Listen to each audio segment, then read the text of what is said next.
Welcome to the Fierce Kind Mama of Multiples podcast. This podcast is for anyone expecting or currently raising multiples, twins, triplets, or more. I speak to inspiring parents of multiples who have healed from unexpected pregnancies and birthing experiences and who candidly share the highs and lows of raising multiples. I also speak to the professionals that work with multiple birth families. Together, we cover the practicalities of raising more than one baby at a time, as well as enhancing the emotional well-being of caregivers and children alike. Come join us as we laugh, cry, and share our personal and professional wisdom on all things multiples. I am your host, Dr. Christina Kvetsa, and I am a fierce kind mama of multiples. On today's episode, I'm joined by Danni Duncan. Danni is a qualified and featured fitness and nutrition coach. She's a mom of three, Harper, age 4, and twins Harlow and Bo, age 1. Danni has been recognized with awards in the nutrition and fitness space, as well as a business owner. She is the author of 2 recipe books, Yummy, It's All About Balance, and Nourishing Little Lives. Not only is Danni passionate about helping women improve their mental and physical health, but she is hugely passionate about ensuring the next generation is healthy and happy from day dot, with great relationships with food and their bodies. She recognized her passion for educating women after seeing the huge changes they were making through her guidance. Her online coaching programs have helped thousands of women transform themselves physically and mentally while juggling children and careers, all while not giving up the good things in life. She's now on a mission to educate and help women all over the world be fit, healthy, happy, and confident. I hope you enjoy this episode. So I'd love to welcome on today's episode, Danni Duncan. So nice to have you here. Thank you so much for having me. Yes, we had a couple of scheduling difficulties. We were just talking about it off camera because both being busy moms and obviously working and juggling everything, it was quite tricky to find a time that both suited us. But luckily we made it. We're here. You made it work? Yeah. And I'd love for you to start off by telling us a bit about yourself, maybe speak to your multiple birth journey and the work that you do. Yeah, awesome. So I am a mum of Harper, who is 4, and then my little twinnies, Harlow and Bo, who are 17 months. I am married to my beautiful husband, Chris, who is English. We met on Tinder, just a little bit of, funny little ad there. I am a nutrition and fitness coach and I suppose mummy, inverted commas, influencer blogger, if you like.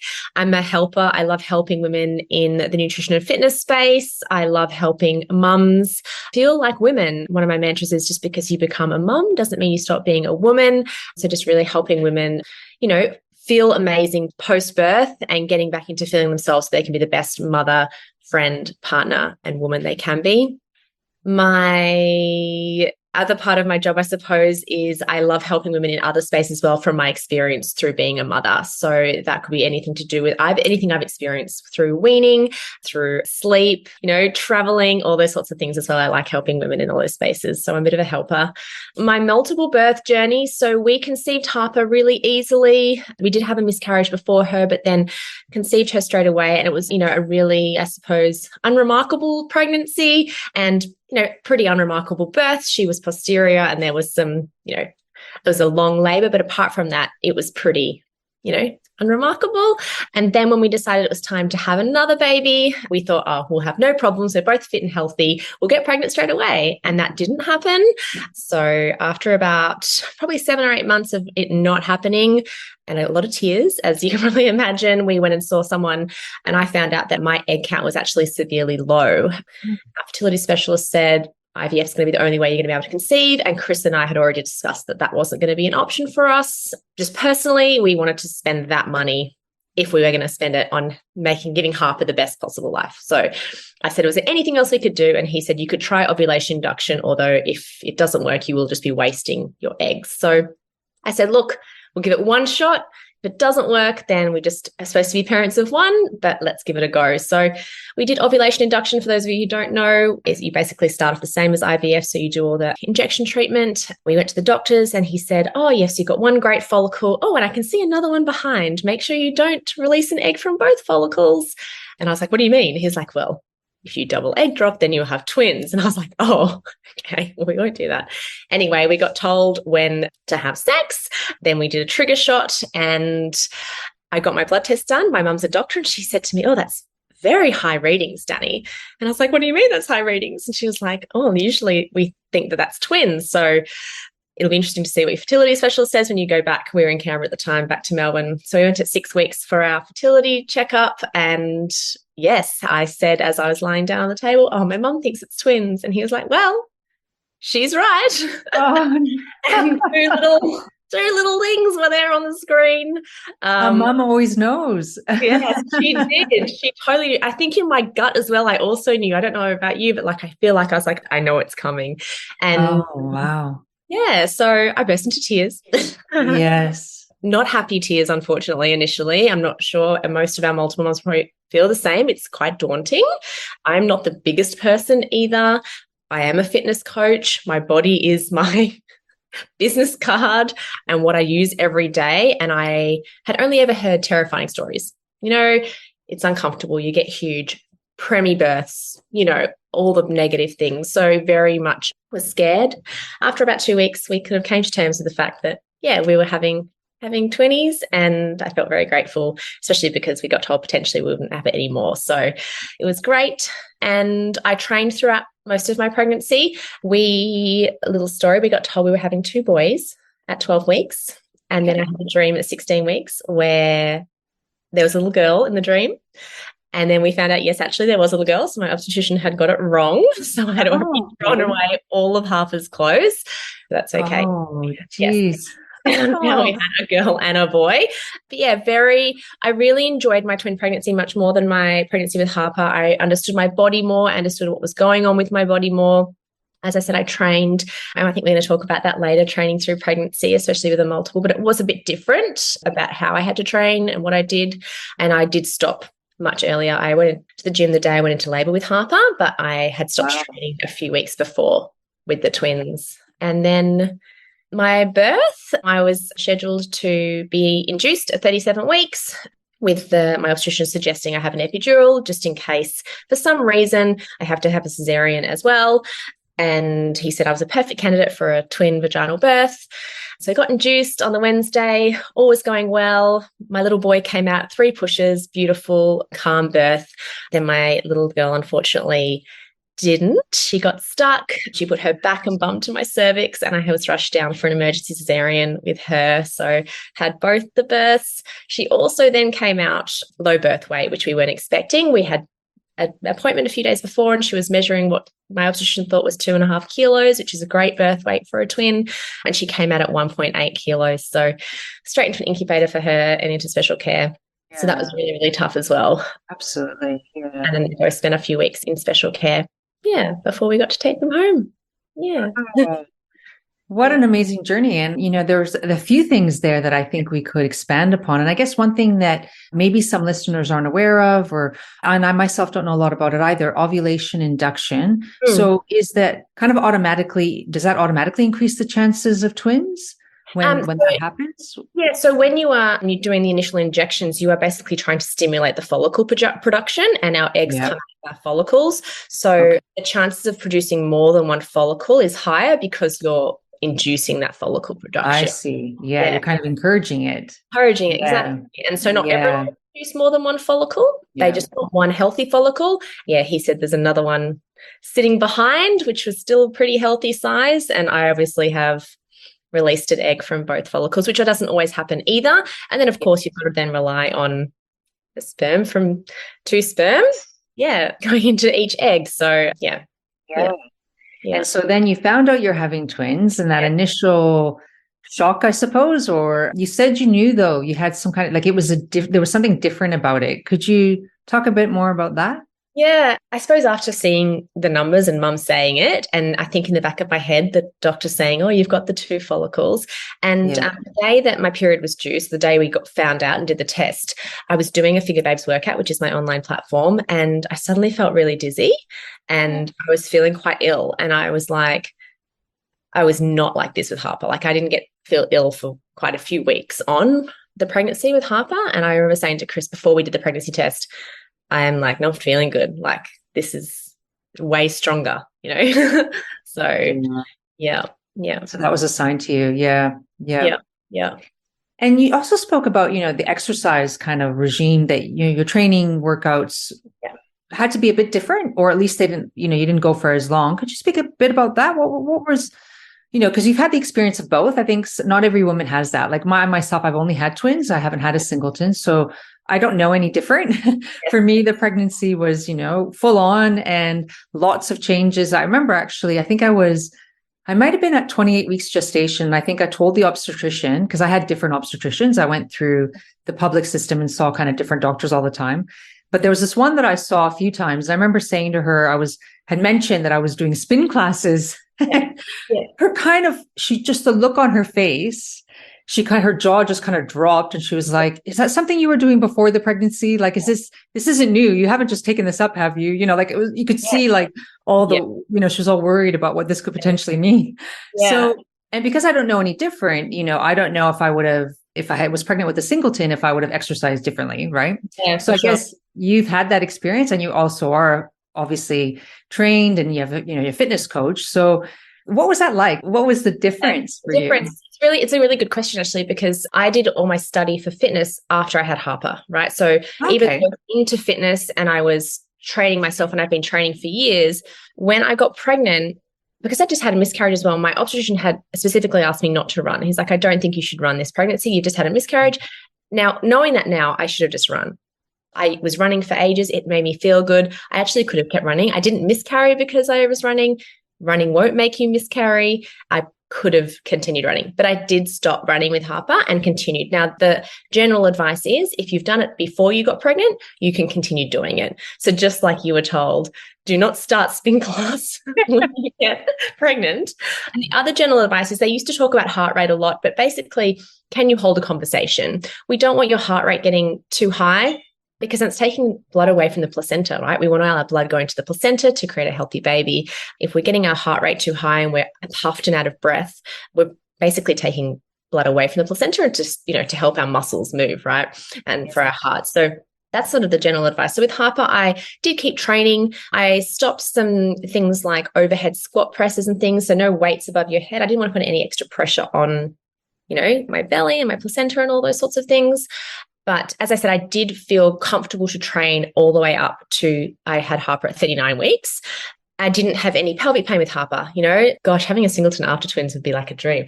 Pain, and I know some women do with a singleton, but I had no pelvic pain. I felt really strong going into my birth with Harper. And as I said, I worked out literally the day I went in.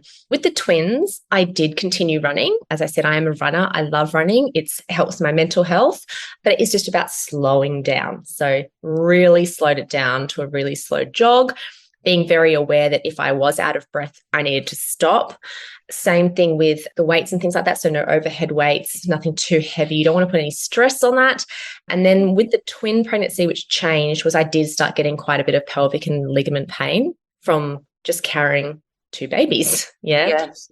So as that worked, it just started to be modified more as I went on. So I ran up until 31 weeks, and then very slowly, I would call it plodding, maybe, not running. And then I trained up to 34 weeks where I couldn't move as quickly, as you probably are very aware.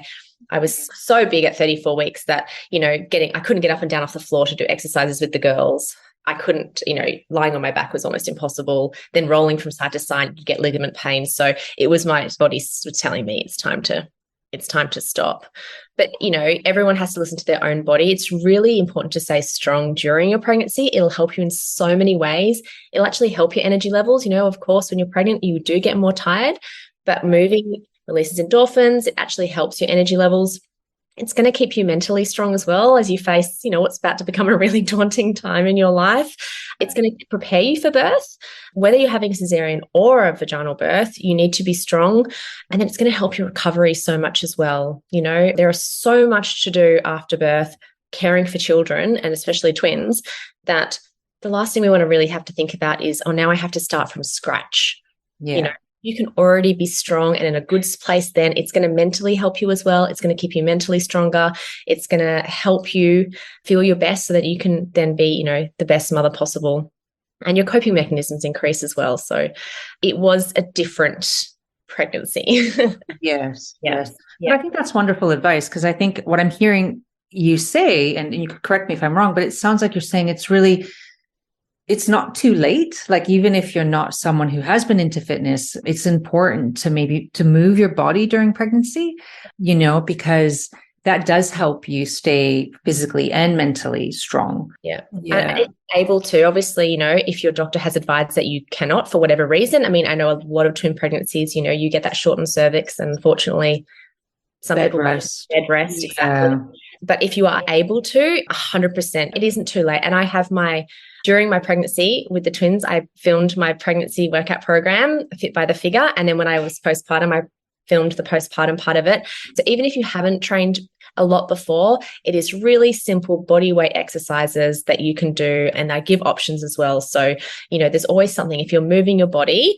Yeah. Yeah, I think that's wonderful. And I think expectant parents should definitely check that out, because, I totally agree with you. I know for myself that just keeping up some level of activity, like I wasn't able to do exactly the stuff that I was doing before I was pregnant, but for myself, that was definitely, I think, something that just mentally kept me sane. Really, if I'm being completely honest, it was just because you can get I think a lot of women can get, when they know they're having twins or triplets or more, it's such an overwhelming time. There's so many things to worry about and to think about. And your body's kind of on high alert too, because you're worried about the risks, and particularly if it's your first multiple birth pregnancy.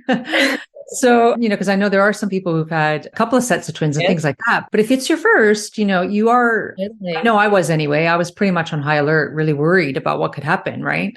And so exercise it just helped to calm me too. And so I think that's important. So I definitely think if there are expectant moms listening to this, please check out Danni's programs. I think that that's, a great resource to have. Yeah. And then beyond. So after the birth. Yes. It is an important time, isn't it? Because we know, my area of expertise is more in mental health. Yeah. Being trained as a psychologist, and now I'm a coach for parents of multiples, but I'm really big on how do you support your emotional well-being, right? And I think that in that first year, particularly after the birth, that's such a high risk time for women developing kind of mood disorders or, mental health problems. So again, I'm a big advocate for exercise being a part of people's routine. Sure. So it'd be really great to hear from you. What would you recommend for those women who, maybe they've had a difficult birth, maybe they've had a cesarean, or maybe they've had some infection after, like their recovery is not what they'd hoped for, let's say.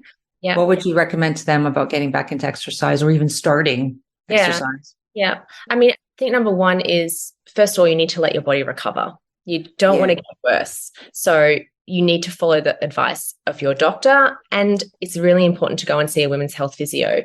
It should be actually something that is a must do. We all talk about clearances from our doctors. We have to go and see a women's health physio to make sure everything is in its right place, because you can actually do more damage than good if you go and train and you haven't had that checked out. So number one, recover properly, because you don't want to make anything worse. The second thing would be, 99.9% of parents immediately stop prioritizing themselves when they have children. Now, let's be honest, in those first few weeks, we're getting accustomed to the babies. They're very demanding. Sometimes our own self-care needs to be put maybe a step back at some point. However, the sooner you can start looking after yourself, the better your mindset's going to be, the more patient you're going to be, the better sleep you're going to get.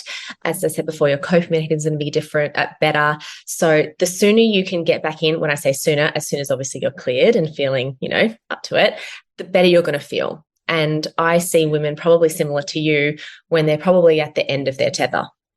They haven't looked after them. It's all about the kids, and I think what happens is we get so excited about having children. That's why we have children, right? Like we want to be a mum. We get so excited. It all looks like a dream. And then reality sets in and it's not what we thought. And people lose themselves, for want of a better word, and aren't feeling confident, aren't feeling happy, and then start to feel guilty for prioritizing themselves when really if it's actually the other way around. If you look after you as a mother, then you can look after your children better. I know personally, I'm a way better mum. I'm more patient. I'm calmer if I have looked after me first. And again, it doesn't have to be huge things at once. I think sometimes we see these big things, like big goals, or see people doing all these things and think, oh my God, I have to do it all at once. It could literally just be, I'm going to commit to doing a 30-minute walk every day. Start small. I'm going to commit to doing 10 minutes of one of Danni's postpartum workouts once a week. Start small. Just make those small commitments to yourself and then slowly build up so it doesn't feel so scary. And then, just automatically you'll be like, oh yeah, I felt really good. Now I know how that feels. I'm going to do it again, and when you start to feel better and you feel stronger, then, you start creating habits around it. And yeah. Hi there, fierce kind mama. Are you expecting multiples and wondering how you're going to cope when the babies arrive? Or do you already have multiples at home and wonder, will this ever get easier? First of all, let me say loud and clear, I get it. Feeling overwhelmed in motherhood is really common, and us mothers of multiples are particularly prone to feeling sometimes like it's all too much.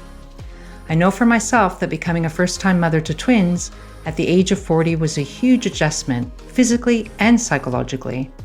So I've taken my years of training in mental health and my experience coaching mothers of multiples and put together a guide with my 5 top tips for overcoming overwhelm as a multiple birth parent.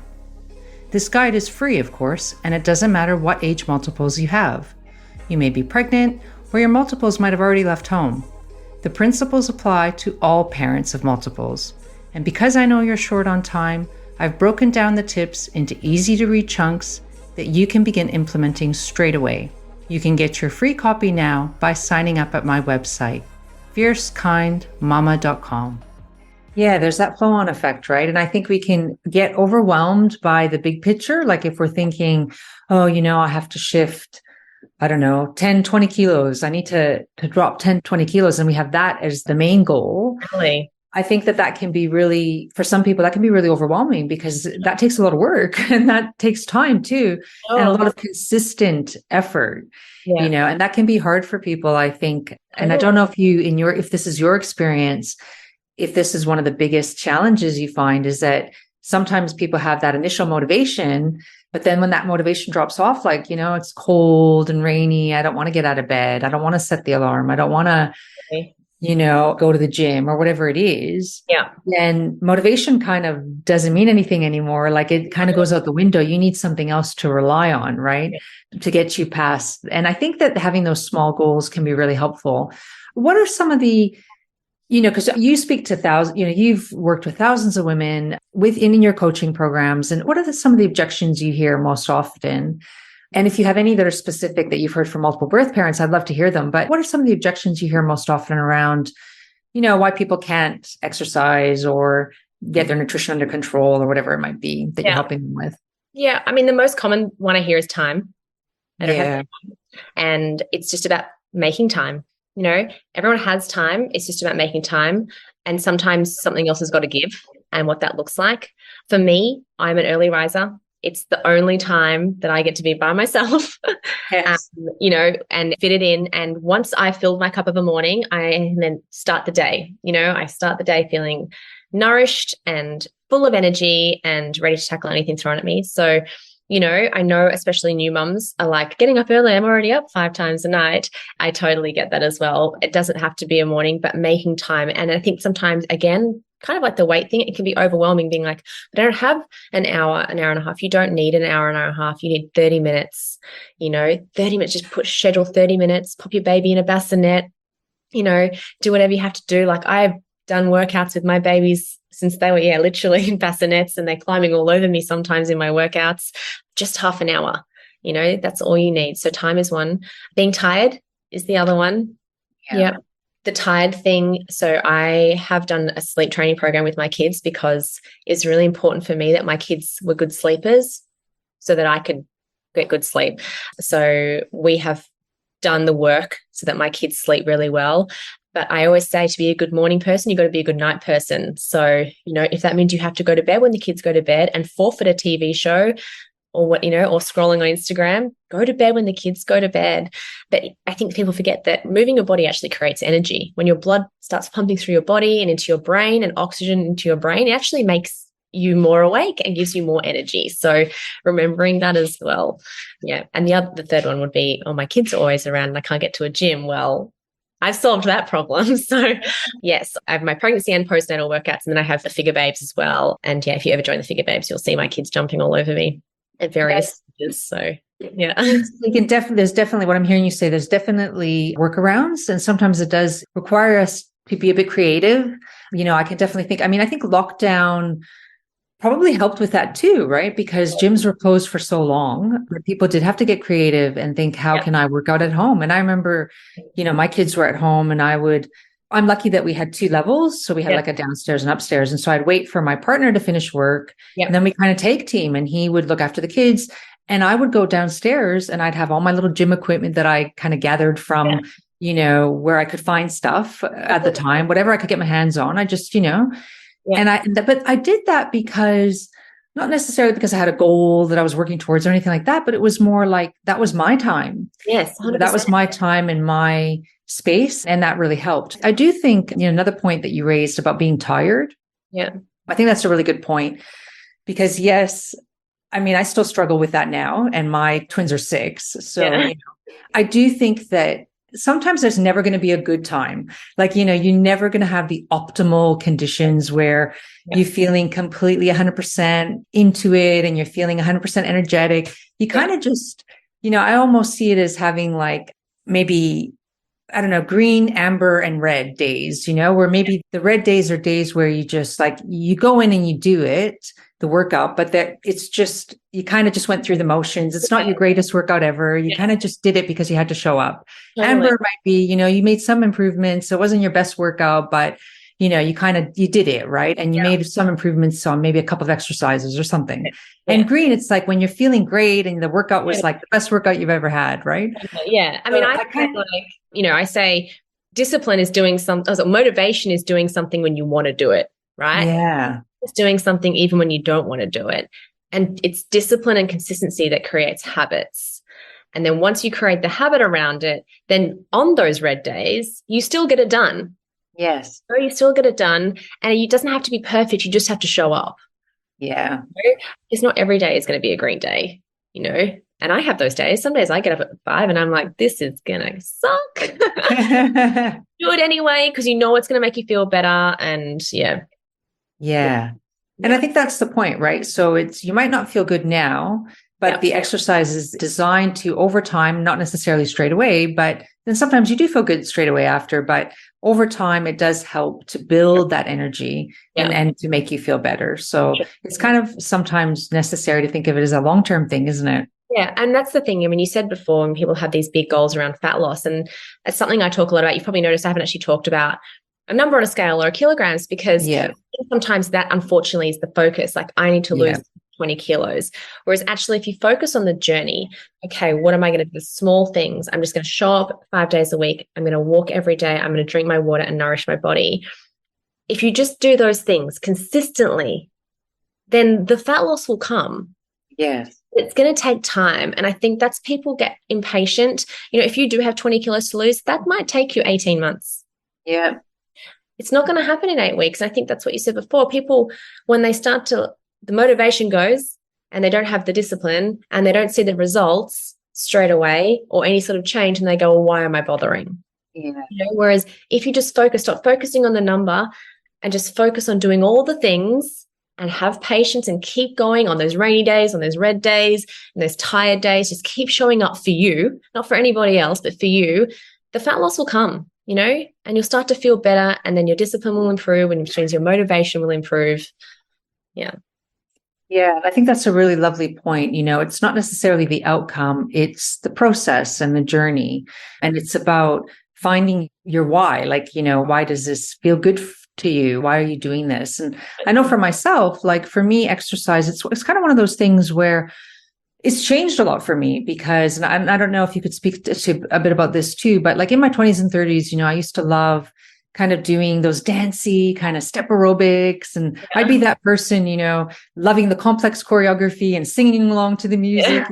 I found that fun. And for me, that was fun. And I enjoyed that for my mental health. But as I've gotten older and, now I'm approaching my 50s, I realized that while strength training is something I should be doing because, to be around for my children and to be youthful and to be there for them in old age and being healthy, I probably need to look after my bones and my, muscles by doing strength training. Yeah. But I don't necessarily enjoy it. It's never been something I've really liked doing. I don't necessarily like lifting weights. Yeah, it's never something I've really enjoyed. Totally. So what would you say to women in that kind of circumstance, maybe, who know that these are things they should be doing, but they don't necessarily enjoy it? Yeah. I mean, I've got two things to say about this. Number one would be, I think it's really important to include something you love. Yeah. So I think in addition to, like I love how you were saying that into your 50s, you need to do strength training. I talk a lot about menopausal women and what menopausal women need to do to feel good going into menopause because, we've got a long life expectancy now. So we want to make sure we're feeling our best, for the next 50, 60 years. But I think finding something you love to incorporate that into your days really, or into your lifestyle is really important. So, say you're doing the strength training which you don't love, maybe you go and ride bikes or go kayaking or, I don't know, do some yoga or something you do enjoy as well. Yeah. So you enjoy that part of it. The second thing I was going to say around that is that sometimes, and this is going to be different for everybody, sometimes you don't like something because it's hard and it's new and uncomfortable. And if you keep going, you might eventually find you do like it. And sometimes we have to do things because it's going to help us and it's going to better us, and you just know that actually my future self will thank me for doing this, and 6, 12, 5 years, 10 years time, you'll go, I'm so glad that I kept doing the squats or the weights because now I've got strong bones. So when I fall over, I'm not going to break my bones and my cholesterol's better because I've kept up my strength training, all these benefits. So yeah. Yeah, I think that's an amazing point. And I think that, for me personally, that is something that I definitely try to keep in my mind is, well, what's the bigger picture here? Like, why am I doing this? And it's not because I want to look a certain way or, I'm not trying to get into any bodybuilding competitions, nothing like that. This is just about me wanting to be healthy into old age. And this is part of what I know from what I understand from talking to health professionals is that it's really important as you get older to incorporate strength training. And it's funny because now that I've done it for a little while, I wish I had done it sooner. Like I wish it was something that I did incorporate into my exercise routine much, when I was much younger. Yeah. I love when like 25-year-olds come to me and I'm like, yes, I get to help you from this age. Most when I help her in their 30s, 40s, 50s. And it's never too late, but obviously the earlier you can start and create those habits and the stronger you can get, you're going to highly reduce the risk of osteoporosis. Women that strength train are far less likely to get osteoporosis, have more stability, so they're less likely to have falls. And, we know when our elderly fall over and break out their bones, their mental health then goes down as well. So it's a negative flow-on effect, right? Whereas if we can keep strong bones, keep strong muscles, then it keeps our confidence up and so we can feel younger for longer. Yeah, which is awesome as well. Yeah. There's so many benefits that you've been talking about. Yeah. So I think it's really important to highlight all of those. I'd love for you to share with us, your passion. Where did your passion for nutrition and fitness how did that begin? Yeah. So I'm an ex-ballet dancer. So I spent my, childhood and early adulthood doing ballet. And I got into a prestigious ballet school down here when I was 15, which unfortunately had a negative effect on my body image and my relationship with food. So I'll go on the fitness and the nutrition tangent. So I've always loved moving my body. I come from a quite active family. We've always played sport and obviously always been a dancer. So I've always loved to move my body. So that's just been a non-negotiable. My nutrition, on the other hand, as I said, really bad relationship with food, body image from doing ballet into my 20s. And into about my mid-20s, I was really, doing some silly things, not eating, throwing up. I think lots of people think that it's always people that are on the other side, like the overweight side, that have these things. But, I was on the other side where I was hating my body for the other reasons. Always thought I was fat, always trying to lose weight. I used to exercise to lose weight. So, I'd spend hours in the gym to try and lose weight and then eat nothing. And then I drink wine at night. So my relationship with food and exercise was not good. It wasn't until I left a very unhappy marriage. I got married when I was with someone for a very long time when I was young. And I left that person and I realized it was time to look after me and started changing how I thought about my body and about movement and started eating better and doing some research around eating better. Which is funny because my mum's a doctor and I did do nutrition at ballet school. So I already knew what I was supposed to be doing. I think a lot of us know what we're supposed to be doing. We just don't do it. And so I started nourishing my body more, moving because I loved it, and then started getting compliments about how healthy and happy I looked and how, Danni, you're so strong and lean, but I still see you eating chocolate and drinking wine. Like, how you can't do both. You can't be lean and strong and drink wine and eat chocolate. And I was like, well, you can have both. And I realized there was like a little gap here. I was like, do women really think it's all or nothing? Do they think you can't be lean and strong and enjoy these things in life? And I was like, right, I need to help women in this space because, like, you don't have to diet. You don't have to cut out all the food you love. You don't have to stop socializing with your friends, and you don't have to spend hours and hours at the gym. So I was ending up spending far less time at the gym I'd ever spent before, 30 to 40 minutes maximum, 5 to 6 days a week maximum. I never worked out every day anymore. And I was eating more than I'd ever eaten before. And I was in the best shape I'd ever been in before. So that's where my passion for nutrition came in. I realized how much it affected my mental health as well, because when I started eating better, I was happier. I was making better decisions. I was then looking after myself more. I was standing up for myself more. I was more confident. I left another relationship that wasn't serving me earlier on, which usually I would have just hung on to, and really just started putting me first. And so, that's where that came from. And looking back, I feel not sorry for her, but like, I feel bad that I was like that, and I don't want my daughters to be like that, or my son. It affects women and men to have that relationship with their bodies or food, because God, I wasted so much lovely time, So and I love now helping women. I just got a text from a client literally before, and she had her weigh-in day today. We weigh in once a month, and she said, just to let you know, I did weigh in today. I'm down another 2 kilos. That's a total of 6 kilos. And she said, but it's never been about the scales. It's about how I feel. And Danni, I feel amazing. So thank you. And so that's what I want. I want women to feel amazing.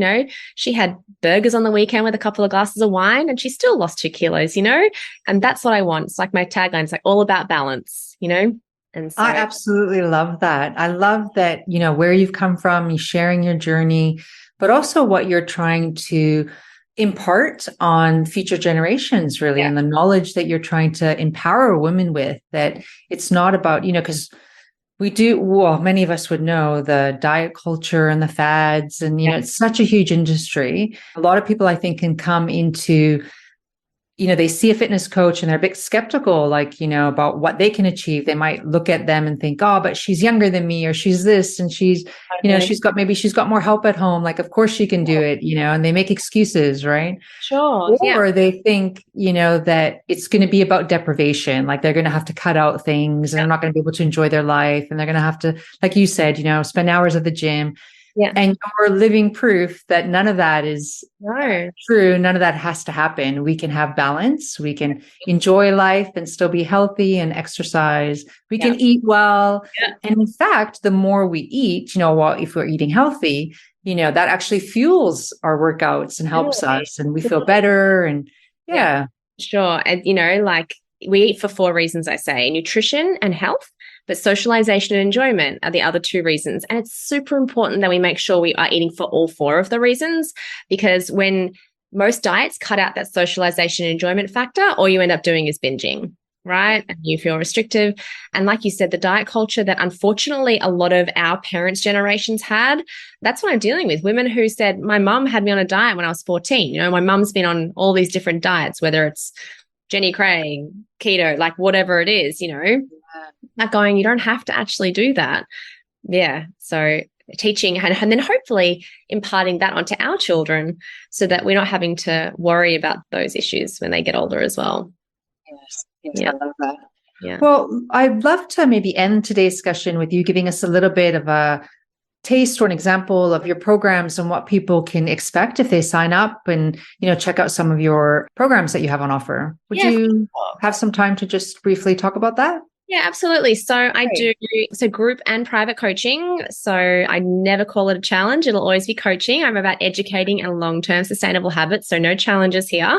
It's group and private coaching. I also do monthly workshops, which just give you tasters of things if you want to jump on my monthly workshops. I have the Figure Babes, which is my online workout platform. We do live workouts. I've got 2 other trainers. Then we do 5 live workouts a week, and you can play them all back at any time, which means if you can't do them at 9 o'clock, you can play it back at 10 o'clock or wake up and do one the next day, have the kids around. They're all home workouts. I started that program in lockdown, helping women move when we couldn't leave our houses. I've obviously got Fit by the Figure, which is my pre and postnatal workout platform as well. And then I offer a lot of different things in my shop. I have my 2 recipe books. So I've got Yummy, It's All About Balance, which is my recipe book that came out at the beginning of last year. So in there, you'll find lean and clean treats as well as chocolate chip cookies, caramel slice, of course, it's about balance. And then I just released late last year my baby and toddler recipe book, Nourishing Little Lives. So really trying to educate and help parents educate their children on, creating good, healthy habits for our kids as well. So that's my newest little baby.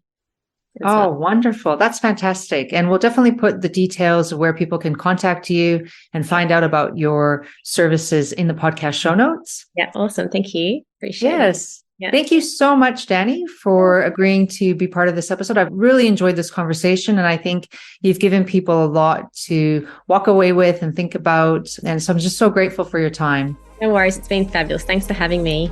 Thank you. Thanks for listening to today's episode. If you like what you've heard, then please consider subscribing and leaving a review so that other expectant and current parents of multiples like yourself can find this podcast and the valuable information it contains. I would be so very grateful if you left a review and shared this with anyone you think could benefit from listening. If you have a particular topic you'd like me to cover on this podcast, feel free to reach out to me via my website, fiercekindmama.com, or connect with me on social media. I'm on Instagram and Facebook as Fierce Kind Mama of Multiples. New episodes are released every fortnight, so we'll see you back here real soon. Any advice and information in this podcast is general only and has been prepared without taking into account your particular circumstances and needs. For tailored, individualized advice, please consult with a qualified professional.